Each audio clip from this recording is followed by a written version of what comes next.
Senhores telespectadores, desta vez vou dizer mesmo, foi exatamente aqui, que começou a revolta popular portuguesa contra as invasões francesas. Até posso dizer mais, veem aquele prego além daquela parede? Foi exatamente aquele prego. Naquele prego é que se sustentavam os editais a dar ordens ao povo.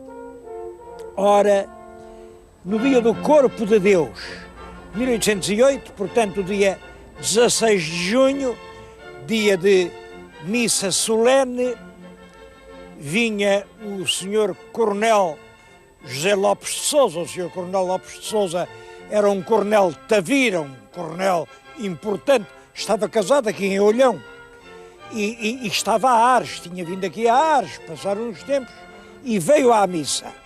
Veio à missa, subia estes degraus com muita solenidade e vê um cartaz do general Junot que pedia à população do Algarve para se unir aos franceses e derrotar aquela malfadada insurreição da Espanha. Imaginem que a Espanha tinha ousado revoltar-se contra o poder do grande Napoleão, se isto era possível. Portanto, o general Junot apelava para esta gente: vamos unir todos, vamos dar cabo dos espanhóis.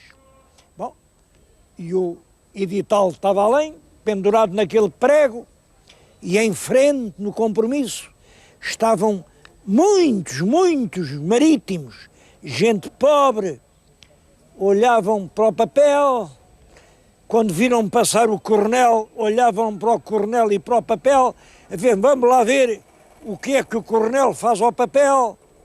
Mas o coronel chega aqui, lê aquilo, também hesitou, mas teve um rasgo. Volta-se para o povo e diz: que vergonha, que gente esta! Os portugueses de outrora não consentiam uma afronta assim. Este papel já estava feito em bocados. É claro, mal o coronel disse isso, os marinheiros vêm todos de lá para cá, vão-se ao edital, fazem em bocados, sobem lá acima à torre da igreja, aquilo tem lá um grande sino, é dessa altura ao sino que lá está. Tocam a rabato, blam, blam, blam, e toda esta região vem gente de toda a parte, são milhares de homens a tomar posição contra os franceses. Isso teve este episódio que se passou, como lhes digo, às 10h30 da manhã do dia 16 de junho de 1808. Teve uma enorme importância porque a sublevação dos povos algarvios alargou realmente a todo o sul do país e as tropas do Junot, perseguidas de toda a parte, acossadas, expulsas, tiveram de abandonar Portugal. Bom, e depois teve até consequências para Olhão. A pobre aldeia de Olhão, que se chamava então, era apenas Olhão, uma aldeia de pescadores com casas de palha, passou a chamar-se a nobre vila de Olhão da Restauração. Vou-lhes falar nisso.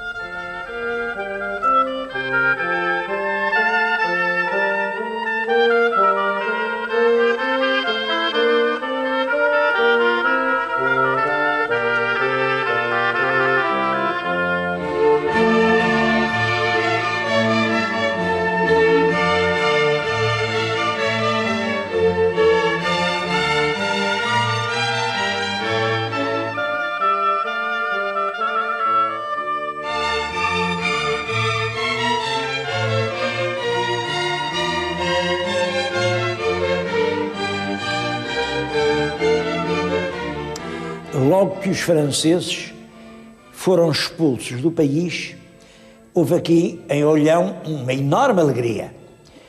E então um marinheiro tinha um pequeno barco, um caique.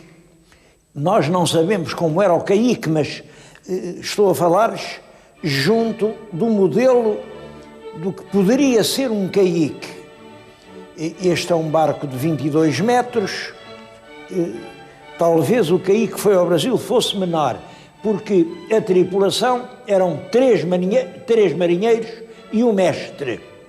Bom, pois saem daqui, de Olhão, metem ao Atlântico, à Ilha da Madeira, da Ilha da Madeira apontam para o Brasil.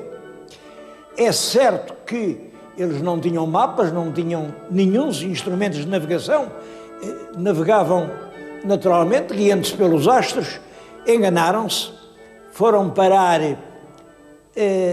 à Guiana Francesa, mas depois rodearam todo o litoral e foram até ao Rio de Janeiro dar a notícia à corte, ao príncipe regente, que era o futuro Dom João VI, de que os franceses já não estavam em Portugal. Eu suponho que quando lá chegaram os marinheiros de Olhão, o nosso príncipe já devia saber isso exatamente pela esquadra inglesa que estabelecia as comunicações.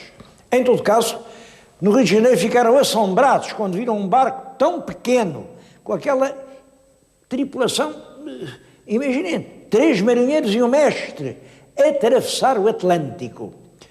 O rei, emocionado com esse facto, o príncipe regente, emocionado, deu-lhes recompensas, mandou-lhes dar um bom navio para regressarem, porque naquele barquinho parecia impossível fazerem a viagem, e é nessa altura que muda o título de Olhão.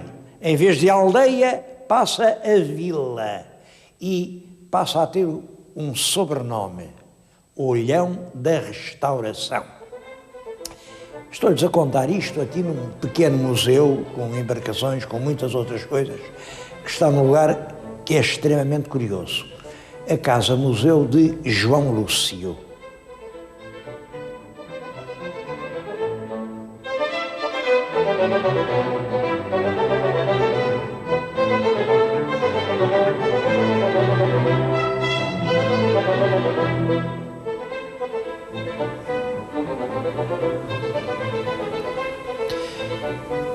Claro que ser vila em vez de aldeia é importante.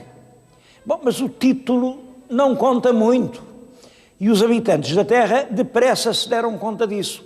Então pediram ao príncipe regente: bom, visto que somos vila, queremos um limite, uma área própria, um termo. E o rei fez-lhes a vontade e assim nasceu o Conselho de Olhão. Isto é nos primeiros tempos do século passado. A partir daí, o crescimento de Olhão em rampa, costuma dizer-se, não, isto nasceu foi com as fábricas das conservas da Primeira Grande Guerra. Quem vier cá percebe que não, porque a Câmara fez muito bem que, enfim, reparou e restaurou o edifício do mercado, que é de 1914. 1914 é antes da Grande Guerra. A Primeira Grande Guerra começou exatamente em 1914. Pois bem, isto era uma vila que exigia um mercado daquele tamanho. Bom, mas não há dúvida que é durante a guerra que as rações dos soldados exigem carne e peixe, que só pode ir para a linha da frente em conserva. E aqui chegou a haver 40 fábricas de conserva. Fazia-se aqui a melhor conserva da Europa. Dessas 40, ainda há, não sei, 3 ou 4, e a gente vai lá vê-las, porque ainda vale a pena. Mas para lhes falar de tudo isto e para lhes falar do caique, eu vim a um estranho lugar. Reparem que tudo isto parece o quê? Um templo islâmico? Não, isto é apenas uma casa sonhada pelo poeta algarvio João Lúcio. João Lúcio é um dos expoentes mais representativos da cultura portuguesa na mudança do século. Ele nasceu em 1880 e morreu com 38 anos, muito novo, com a pneumónica. A pneumónica é uma doença realmente que vitimou milhares e milhares de portugueses logo a seguir à guerra. A pneumónica é em 1918. João Lúcio, nesses 38 anos que viveu, fez um nome literário, publicou numerosos livros. E esses livros, alguns são carregados de literatura e de simbolismo e são de difícil leitura, mas eu penso que quem for algarvio e gostar de belos versos não pode deixar de ler o meu Algarve. Talvez que o meu Algarve seja o mais belo livro que jamais foi escrito sobre a terra algarvia. Esta casa permaneceu assim uma espécie de templo à memória de um poeta. Ele fê-la, mas nunca morou aqui. Acho que estavam em obras, ele tinha um filho, era doido por aquele filho, o miúdo tinha 3 ou 4 anos, veio cá, andou aqui, acho que se debruçou nesta varanda, caiu e morreu. Bom, para o pai e para a mãe, este lugar sonhado como um ninho passou a ter o ar trágico de um sepulcro. Nunca aqui quiseram viver. A casa esteve sempre abandonada, sempre. Agora fizeram obras, não sei se as obras foram muito perfeitas, porque isto parece um bocado gelado. João Lúcio não era assim. João Lúcio era um homem meridional, cheio de fantasia, de encanto, de sedução, de comunicação. João Lúcio todo ele era cor, era movimento. Não acredito que ele fizesse uma casa como um sepulcro, a não ser que a memória do filho lhe gelasse a alma. Isso pode ser que fosse. Hoje a casa é um museu. Vale a pena visitá-lo e, sobretudo, vale a pena ler o meu Algarve de João Lúcio.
Para mim, o que há de mais interessante e mais original na história de Olhão é isto. É uma povoação que nasce do mar, da atividade dos pescadores. Não nasceu há muito tempo. Eu creio que a primitiva Olhão pode ter 300 anos. É gente que, em vez da lavoura lá em cima, em Quelfes, preferiu vir aqui à beira-mar, pescar, aventurar-se até longe, arriscar a vida, e que 300 anos depois, em vez de ser uma pequena aldeia de casinhas de colmo, é uma grande cidade. Uma cidade que tem cerca de 40 mil habitantes, mas teima em continuar a ser uma cidade pescadora. Apesar de toda a crise, apesar da redução das cotas, apesar dos prémios para abater os barcos, apesar dos cemitérios de navios, apesar dos rapazes já não quererem ser marinheiros, apesar de tudo, Olhão continua a ser uma das sedes da vida marítima em Portugal. Bom, é claro que hoje a pesca já é diferente do que era de antes. Eu vim falar nisto aqui, numa das ilhas da Ria Formosa. Já vi, eu tenho nas mãos, dois blocos de ostras. Isto são ostras, estão vivas, são boas. E apanhei-as aqui no chão, porque isto é um banco natural de ostras. Há aqui milhões de ostras. Bom, e milhões de muitos outros bivalves. É famosa em todo o mundo a ameijoa de Olhão. Há aqui, em toda a ria, 1.300 viveiros. 1.300. Cada viveiro, uns têm 1.000 metros, 2.000 metros, até 5.000 metros. Quer dizer, os maiores têm 5.000, os mais pequenos podem ter 1.000, e cada metro dá, em média, 1,5 kg de bivalves. É curioso que Olhão tinha todas as condições para ser uma das metrópoles turísticas do Algarve. Poucas terras algarvias têm praias tão bonitas. Estas praias das ilhas, aqui, ali na minha frente, fica a ilha de Armona. Isto é realmente uma beleza, uma beleza. Bom, mas Olhão não desistiu da sua vocação de terra pescadora. Esta é a terra do patrão Lopes. O turismo também, com certeza, mas, acima de tudo, o trabalho. Porque o meu telespectador pode acreditar, neste mundo em que vivemos, é possível que um dia o turismo acabe, mas o trabalho, esse é para sempre. E Olhão representa hoje no Algarve a capital do trabalho.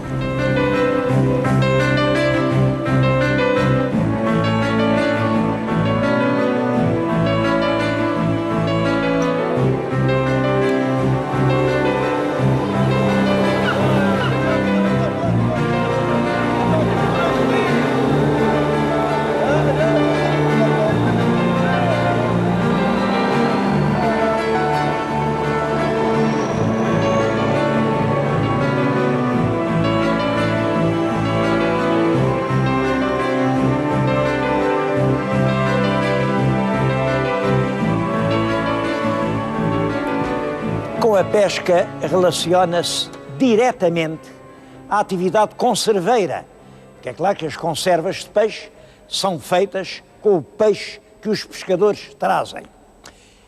Uma ligação que é direta, era antigamente direta. O peixe vinha diretamente do mar para as fábricas.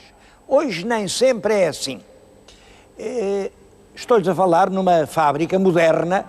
Esta fábrica foi fundada há 2 anos, é uma fábrica de grande porte e pode-se dizer, antigamente havia 40 e agora há 4, mas hoje as 4 fazem quase tanto como faziam outrora as 40, e esta fábrica é ainda à maneira antiga, traz 6 navios no mar, os navios descarregam o peixe diretamente para aqui. Bom, isso explica uma coisa, explica que as conservas portuguesas, apesar de não serem as mais baratas, porque há países, nossos concorrentes, que apresentam no mercado conservas aparentemente iguais e mais baratas, e apesar disso, as nossas estão sempre vendidas. O peixe vai daqui para a América, para a Inglaterra, para outros países da Europa, porque apesar de mais caro, é preferido. A única explicação está na qualidade. No Algarve há 4 fábricas aqui em Olhão, creio que há uma em Vila Real de Santo António e há outra, mais uma em Portimão. Bom, isso é o que resta da nossa antiga atividade conserveira. Portanto, também se pode dizer que Olhão é a capital da conserva.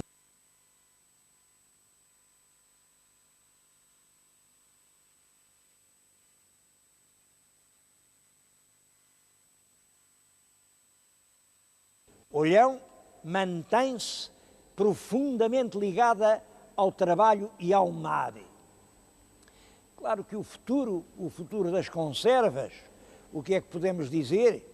Eu acho que não é preciso ser profeta para dizer que o futuro das conservas em Portugal está ligado ao futuro da pesca. Naturalmente que se não houver captura de peixe, não pode haver atividade das fábricas. E se as fábricas fecharem, são mais alguns milhares de portugueses que terão de ficar sem emprego. Eu aqui em Olhão exprimo o meu voto profundo de que isso não tenha de acontecer.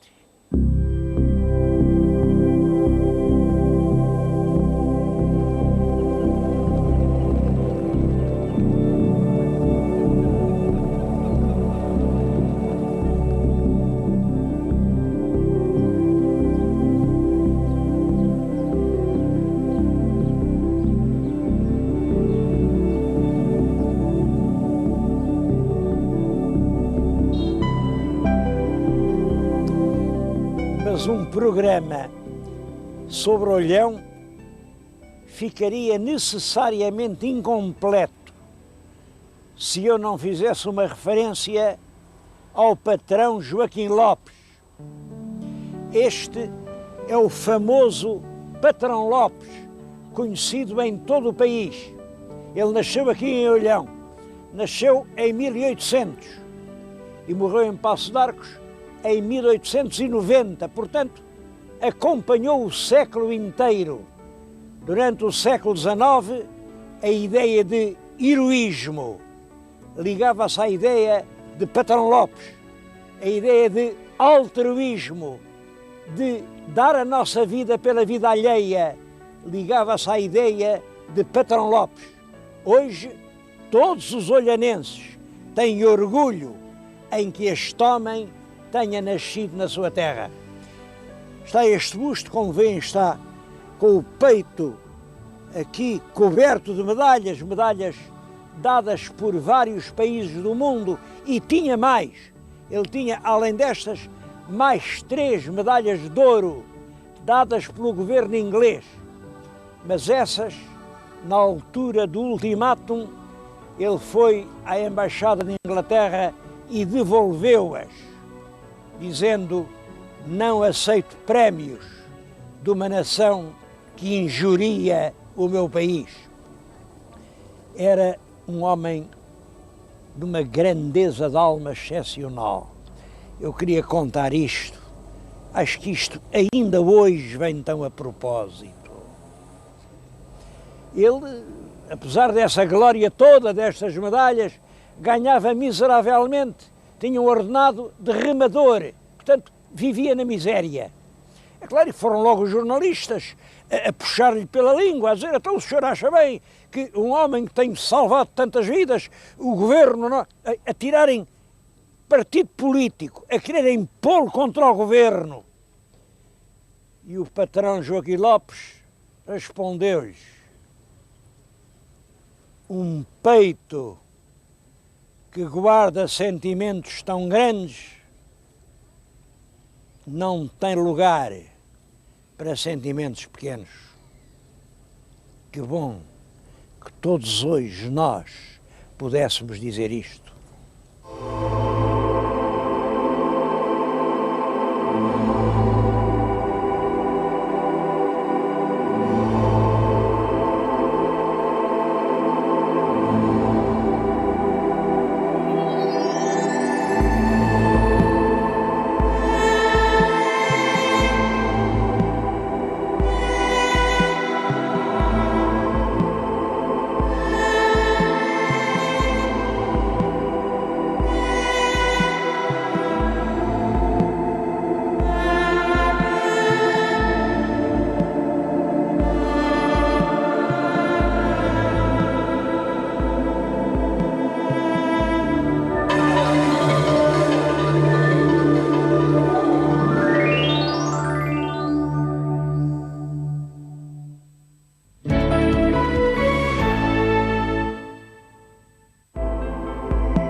Este